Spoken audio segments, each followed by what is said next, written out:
grow and succeed. Good morning, class. Good morning, ma'am. Let's also greet Doc Bicaldo. Good morning. Good morning, Doc. Okay, let's ask guidance from above. Let's bow our head and feel the presence of the Lord. Lord, bless our heart with blissfulness, a heart that forgives and accepts and understands. Bless our mind with awareness and a knowledge that inspires us. In His name I pray. Amen. Let's have a quick exercise, everyone, because it is scientifically proven. A little stretching goes a long way. Hands up, shake, march in place, hands to the side, and down. And you pick all the pieces of track that you can see and align your chair properly, and then I'll all sit down. Let's be reminded once again with our classroom rules. L stands for Listen carefully. E. Engage actively. A for Act responsibly. R for Respect everyone. and M for Never give up. let's all say learn. Learn. Alright. And to check if you really learned something from our class discussion, let's have a quick review. And this activity is called Show Me. Miss Diana, kindly read our instructions. 5 students are randomly chosen to join the game.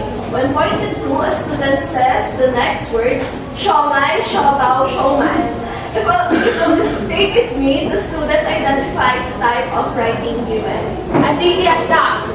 The students will just take turns of saying showman, siopaw, showman with gestures back, of course. Miss Casey, kindly read or kindly say our participants for this game.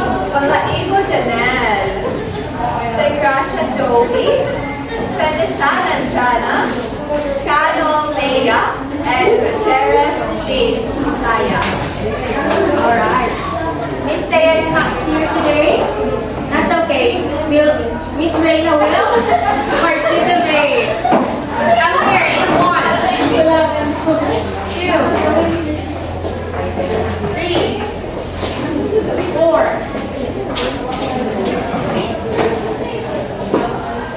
Come here, Miss Joey. Just a second. Or a minute.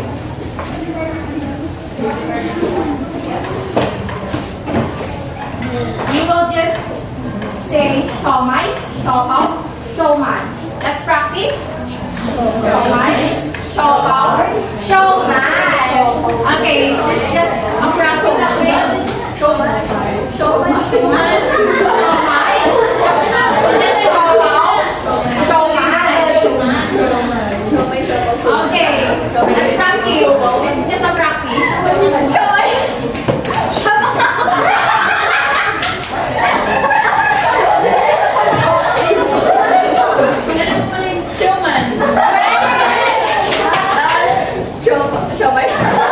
Okay, let's start. This is final, okay? I want you to focus and listen. Showman. Siopaw. Showman. Shop, shop. Our first participant, our first word is trying to get the first passage.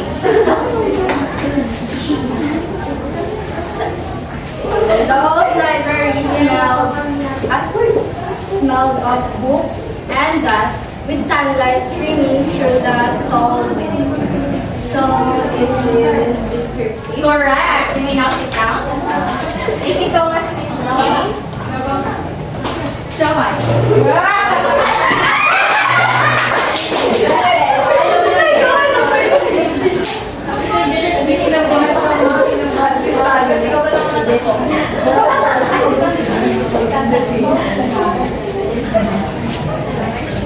The sun painted the sky with shades of orange and blue.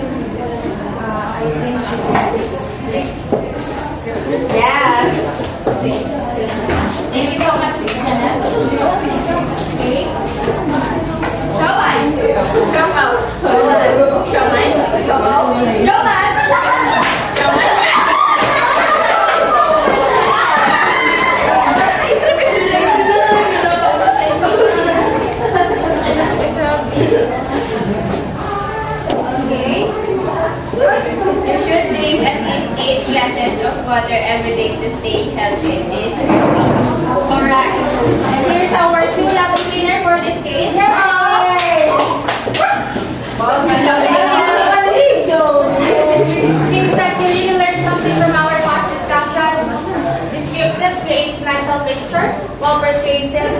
influence our thoughts, take action. Now, when I say jolly, you'll say P. Jolly? P. Jolly? P. Okay, what a nice letter P, because today we are going to learn another topic. Everyone please read. Elements of a short story.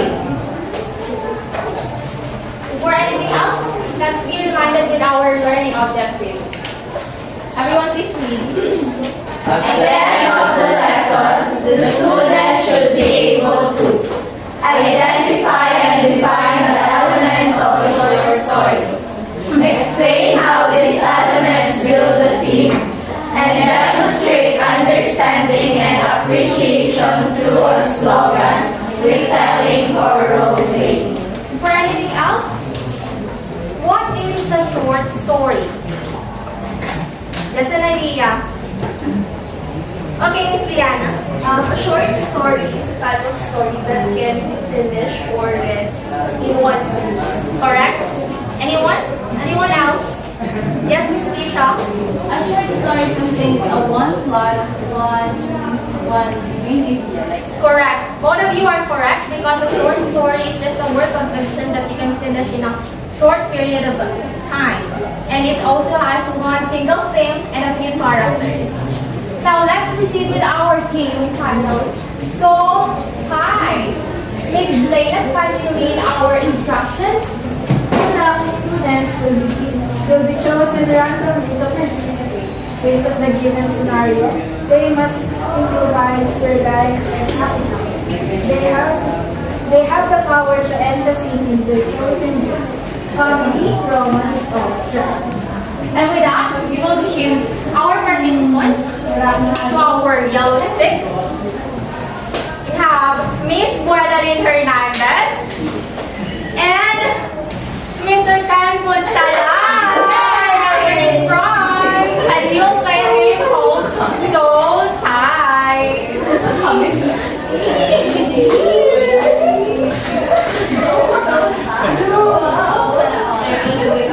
The scenario is, okay, fine.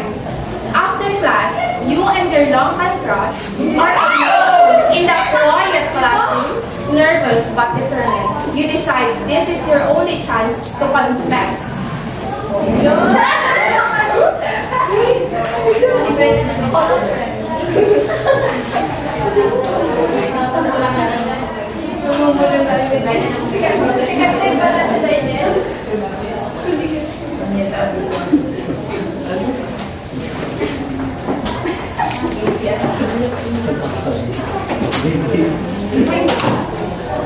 Okay, you can now start.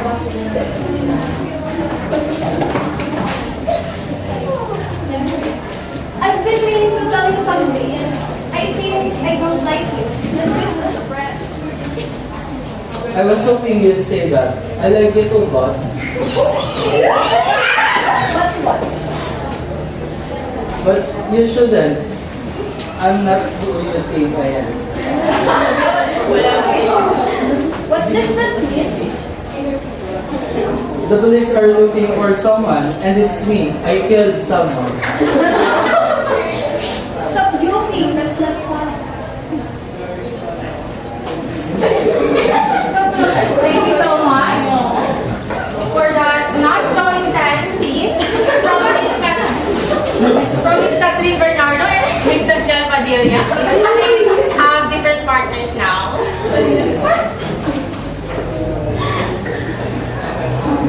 Now let's entitled Find Me. Everyone please read our instructions. 6 students are chosen. Listen to the passage and guess the story element. Find an object or word that matches it. Explain your choice. Okay, I already chose 6 lucky participants for this game, and they are now in the oval in the OMNA class, waiting for their turn to shine. Let's see who will go first.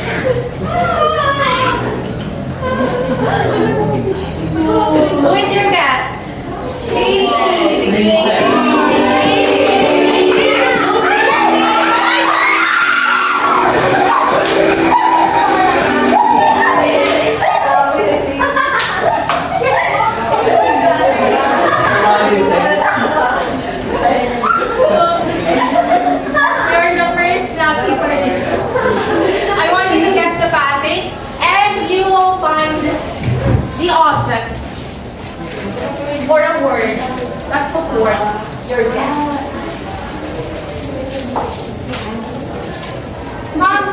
know through the use of our flashlight. Okay, Miss Jane, can you read the passage? Liana is a kind girl who always helps his classmates with their Okay. I think it's What kind of element or what type of element is this? character. Correct.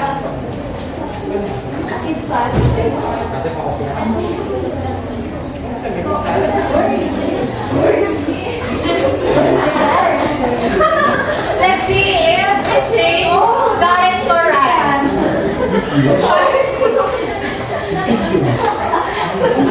Miss Jane, can you read the definition of character? Characters are the people or beings in the story who drive. We have two types of characters, which is the protagonist. This is the main character and the antagonist.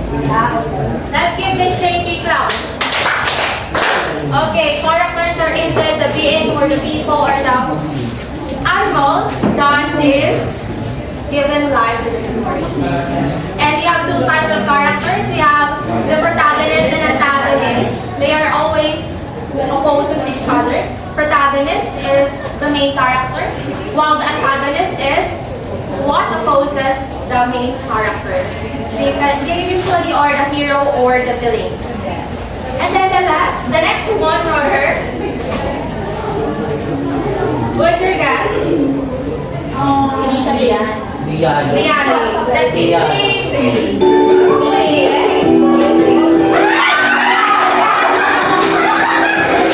Last day.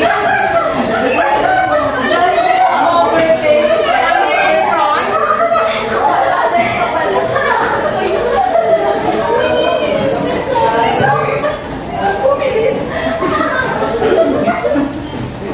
Michelle walked into the dark forest, feeling nervous as the wind howled around her. I believe that this is setting. Okay. Setting. I believe this is the setting. Okay, let's see if you got it correct. Miss Diana, kindly read the definition of setting. Setting. The time and place where the story happens. It creates mood and sets atmosphere. Okay, Miss Diana got it correct. Let's give her 3 claps. Okay. Setting is into the place or the time of a story, and it also sets the mood and the atmosphere. And it's also one of the important elements of a short story. Always remember that. Then the next one is, who's your guess?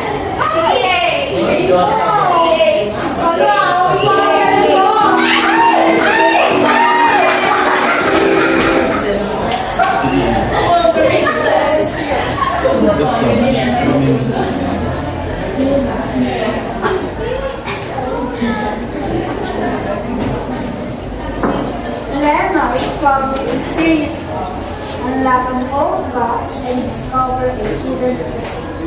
I think it's the plot. Okay.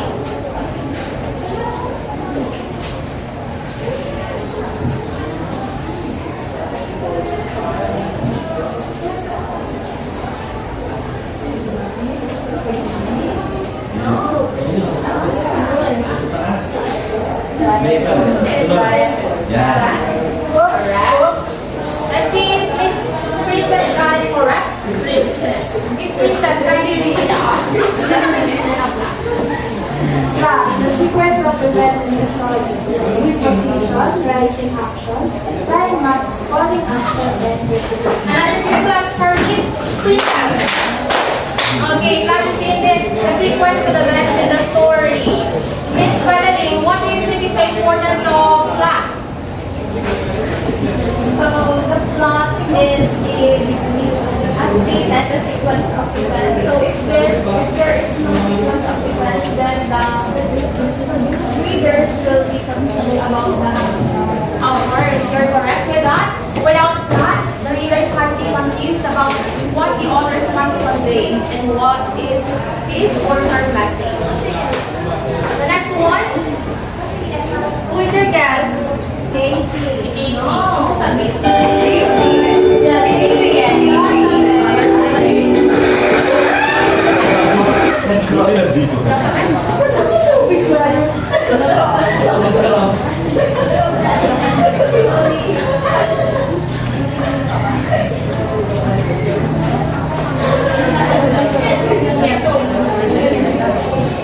could not believe my eyes when I saw the prophet in the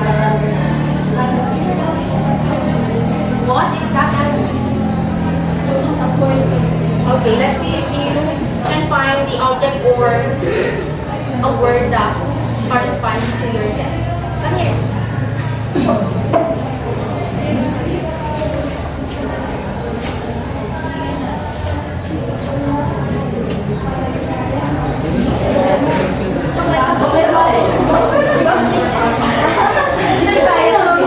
Hindi natin siya. Okay, let's see if Miss Jocelyn got it correct. Sorry. Can you read the definition of animal? The perspective from the story is told. Another 3 claps for Miss J. Point of view is the perspective of what? It's the perspective from which the story is told. You have 4 types of point of view. It is 4. First person point of view, omniscient point of view, third person point of view, and second point of view. And we will tackle in the next meeting. Okay, the next one you have in here. Who's your guess?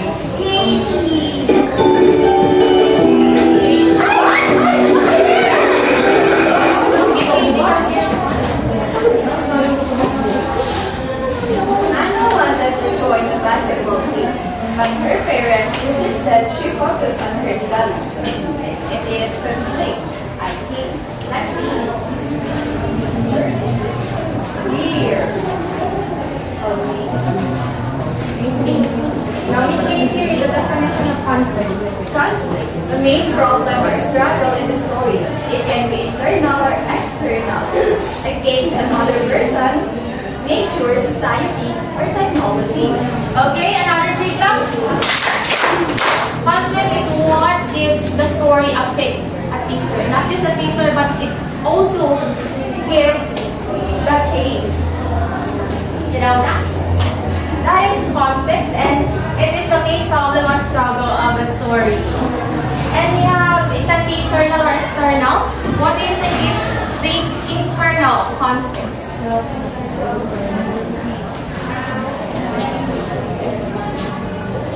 Mr. Concept. Man versus himself. Internal. Okay, thank you so much. How about external? Miss Jennifer. External is man versus man. Okay, that is actually correct. Man versus himself as an internal conflict. External as man versus man. Okay, I want you to think about man versus nature. Do you ever read a book or watch a movie about man versus nature? Yes. Can you share me about that? How about you, Miss Liana? It's called the San Andreas Fault, where the character faces a struggle against nature about it's a very intense earthquake that causes a fault line in San Andreas, and they are struggling to survive. Okay, San Andreas Fault is indeed a wonderful movie, right, Miss Liana? Okay. Since we don't have a choice, only Miss Michelle, come here in front.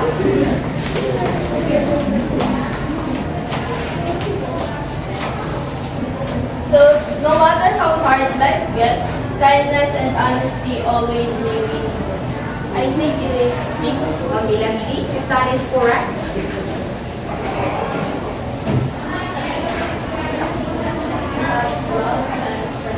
Okay. Now read the definition of theme. Thing, the perspective from which the story is told. It affects how we learn, understand events and One important element of a story is theme. Because this is actually the main reason why an author wrote a short story. It is to give message or lesson to the readers. So you cannot just say that, oh, it's just a short story. It's nothing. No, it can be someone's experience written in a short form or a short story. Okay, let's see if you really learned something. Let's test your knowledge. You have here the first one, the character. Wait! Natatabo kayo sa susunod namin? Ay, ko muna sa reels ko! Ano ba yan?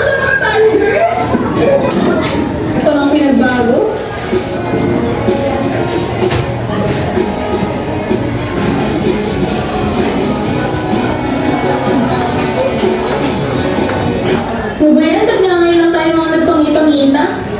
Okay. In this short clip, what do you think is the purpose of the characters? Miss Tisha? The characters are giving life to the story. Correct. They are the one who's giving life to the story. We have the next one, which is the setting. Check dito! Smile!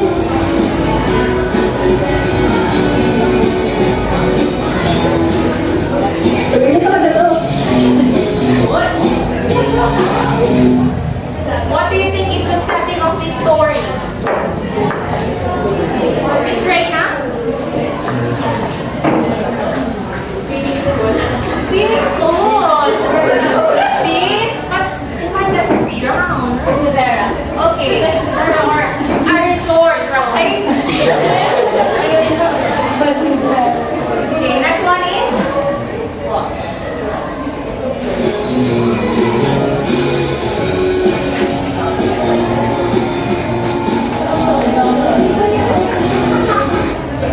Based on the mood or the atmosphere of the short clip, what do you think that part of that? Yes, it's easy. I think it is exposition. Not serious part of it. Why? Because I think it is the beginning of the story. Okay, thank you so much. It is in the exposition or the beginning of the story. Now focus on their dialogues, okay? Their conversation. Grabe, nakakami siya dati. Oo, nung napagalitan ka dati kasi sa birthday mo. Eh, ikaw nga, puro paari na akong dahil. Bakit? At least ako sumakses. May afam. Ano naman gawin ka sa natin ka gabi-gabi? Kaya nga eh, sana pwede kong nabalik. Huwag kang malako. Ano ba alam na nakikalaman mo? Sa iyong aking hindi ka pababayaan kailanman. At ikaw ay may ulog sa akin.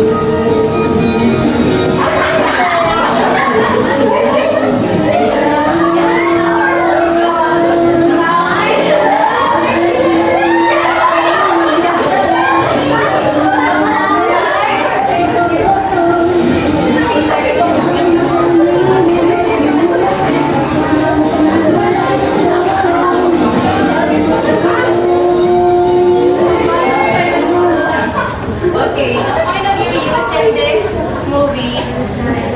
Are we good? Yes, are we good? Yes. Are we good? Yes. The point of view used usually in a movie or adaptation is third person point of view, where the character is the one speaking using he, she, or they. And they leave the audience as an observant of the character's behavior and decisions. Okay? Conflict? Hello guys! It's your second day here at the Severus Resort. Look at that. It's so pretty. Hi!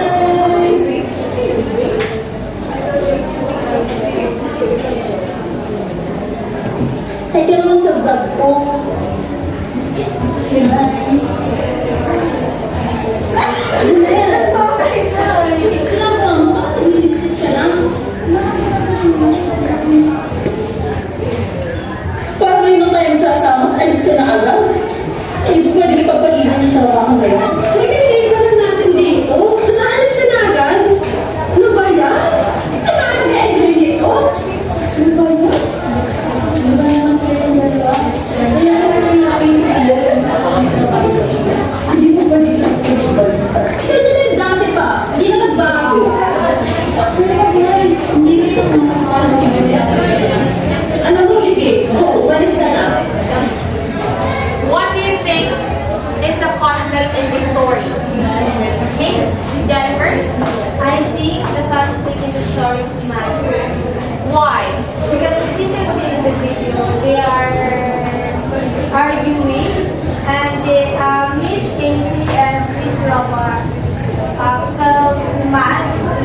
because she always gets to go in their outing or Okay, very good observation. That is indeed a man versus man or external conflict. Let's go to the theme. Sabihin ka ba? Hindi, may nararamdaman ka.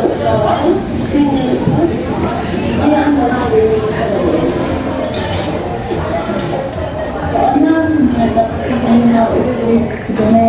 Pag-aalis na external. Gusto ko na naman kasi na magsama-sama tayo. Kailangan ba? May mawala na naman. May bago tayo magkita-kita. Ano bang nangyari sa atin? Makakami si Erika. Nandito lang sa amin si Erika. Hindi tayo mag-aaway-aaway. Huwag kayo matakot. Dito lang ako palagi.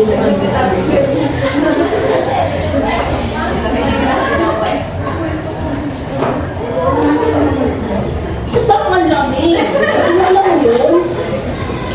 Siya, tama lang. Drama na tayo na magsanti. Okay. Wala na mag-aaway-aaway, ha? Bye!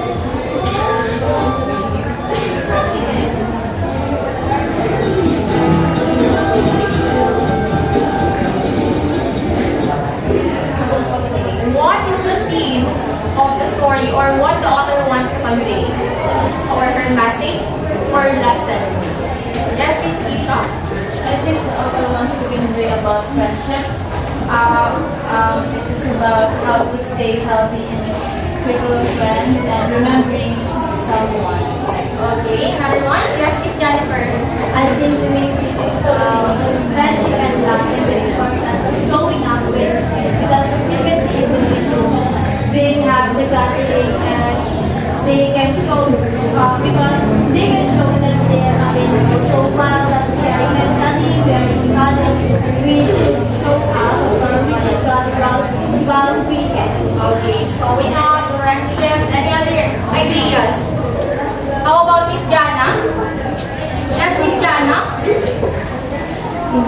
Any idea about the theme of the story based on your observation? Why? As we can see in the movie or video,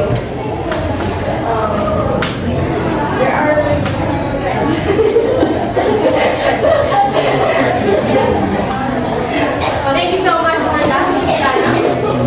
It is indeed about friendship. Do you have friends? yes, Do you have friends? yes. Who is your best friend? Now that you really learned something from our discussion, say yes. Okay. Jolly? Green. Jolly? Green. Knowledge check? Knowledge check? Okay, with that, that's something.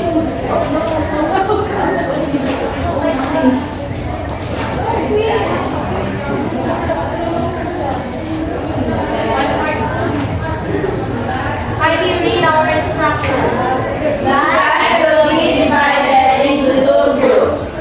Each member answers one assigned item individually. Items 11 to 15 must be answered by the remaining members of the group collaboratively. The group that finishes first will receive extra points and rewards. Okay, let's count 1 to 2, starting from you, Miss Lainez. 1. 1.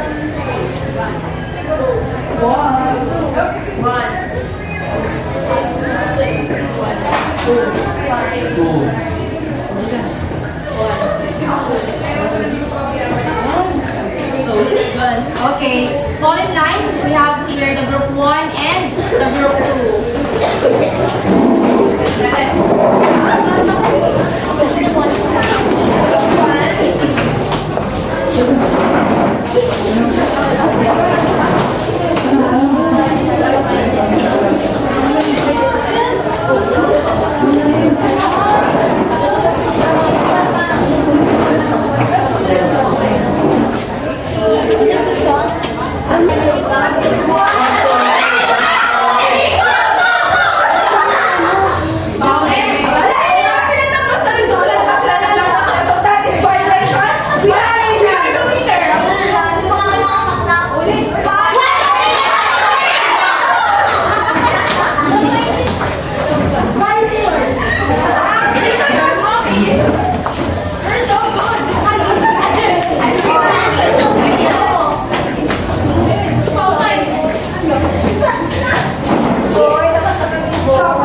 Okay,